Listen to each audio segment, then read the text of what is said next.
Hello friends, welcome to cooking house YouTube channel.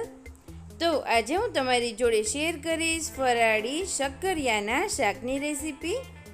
આ શાક ઘરે બનાવવું ખૂબ જ ઇઝી છે અને આ શાક બનાવવામાં તમારે શક્કરિયાને પહેલાં તો બાફવાની અને એવી કોઈ જ ઝંઝટ નથી કરવાની।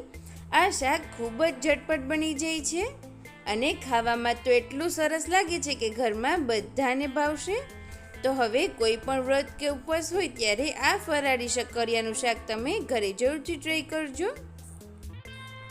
અને ચેનલને હજુ સુધી સબસ્ક્રાઈબ ના કરી હોય તો આ વિડીયોની નીચે એક રેડ બટન આપેલું છે, તેના ઉપર ક્લિક કરી ચેનલને સબસ્ક્રાઈબ કરી દો અને બાજુમાં આપેલો બેલ બટન પ્રેસ કરી દો। ચેનલને સબસ્ક્રાઈબ કરવું બિલકુલ ફ્રીમાં છે। તો ઝટપટ બની જતું શક્કરિયાનું શાક બનાવવા માટે મેં અહીંયા 500 ગ્રામ જેટલા શક્કરિયા લીધેલા છે। તમારે જેટલું પણ શાક બનાવવું હોય એટલા શક્કરિયા લઈ શકો છો। ત્યારબાદ આપણે તેને વોશ કરી અને આ રીતે કટ કરી લઈશું। તો તમે જોઈ શકો છો મેં આ રીતે જેવી રીતે આપણે બટાકાને કટ કરીએ એવી જ રીતે શક્કરિયાને પણ કટ કરી અને તૈયાર કરી લીધા છે। ત્યારબાદ શાક બનાવવા માટે મેં આ રીતેનું એક કુકર લીધેલું છે, જેમાં આપણે 1 થી 1.5 ચમચી જેટલું તેલ એડ કરીશું। આ શાક બનાવવામાં ખૂબ જ ઓછું તેલ જોઈએ છે। તેલ સરસ રીતે ગરમ થઈ જાય એટલે તેમાં 1 ચમચી જેટલું આખું જીરું, થોડા ફ્રેશ લીમડાના પાન, ત્યારબાદ તેમાં બારીક સમારેલા તીખા મરચાં અને ખમણેલું આદું એડ કરીશું। જો તમારે આદુ મરચાંની પેસ્ટ એડ કરવી હોય તો એ પણ કરી શકો છો। ત્યારબાદ 1 નંગ બારીક સમારેલું ટામેટું એડ કરીશું અને એકદમ સરસ એવો આપણે વઘાર તૈયાર કરી લઈએ।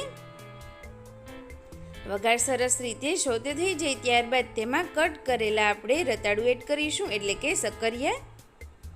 તેને આપણે એકદમ સરસ રીતે વઘાર જોડે મિક્સ કરી દઈએ અને તેને તેલમાં એકદમ સરસ રીતે 1 મિનિટ માટે આપણે શેકવવા દેવાના છે। અને હવે તેમાં આપણે મસાલાઓ કરી લઈએ। તો તેમાં એડ કરીશું અડધી ચમચી જેટલું નમક, 1 ચમચી જેટલું લાલ મરચું પાવડર અને 1 ચમચી જેટલી આપણે ખાંડ એડ કરીશું। તમે મસાલા તમારા ટેસ્ટને અકોર્ડિંગ એડજસ્ટ કરી શકો છો। ત્યારબાદ મસાલાને એકદમ સરસ રીતે એક વખત આપણે મિક્સ કરી દઈએ। મસાલા સરસ રીતે મિક્સ થઈ જાય ત્યારબાદ આપણે તેમાં 2 મોટી ચમચી જેટલું પાણી એડ કરીશું। પાણી પણ ખૂબ જ ઓછું એડ કરવાનું છે। ત્યારબાદ હવે કુકરનું ઢાંકણ બંધ કરી અને 1 વિસલ તેની ફાસ્ટ ફ્લેમ પર અને પછીની 2 વિસલ તેની સ્લો ફ્લેમ પર આપણે કરીશું। તો તમે હવે જોઈ શકો છો આપણું શક્કરિયાનું ખૂબ જ ટેસ્ટી એવું શાક બની અને તૈયાર થઈ ગયું છે। આ રીતે આપણે કુકરને ખોલી અને ચેક કરી લઈએ તો ખૂબ જ સરસ એવી સુગંધ અને ટેસ્ટમાં પણ એટલું જ સરસ બન્યું હશે। તો હવે આપણે તેને સર્વિંગ પ્લેટમાં લઈ અને સર્વ કરીએ। આ શાકને તમે ફરાળી પરાઠા અથવા તો ફરાળી રોટલી બનાવીએ તેની જોડે ખાઈ શકો છો અને આપણે જેવી રીતે બટાકાની સૂકી ભાજી ખાઈએ એવી રીતે જ એકલું આ શક્કરિયાનું શાક ખાઈએ તો પણ ખૂબ જ સરસ લાગે છે।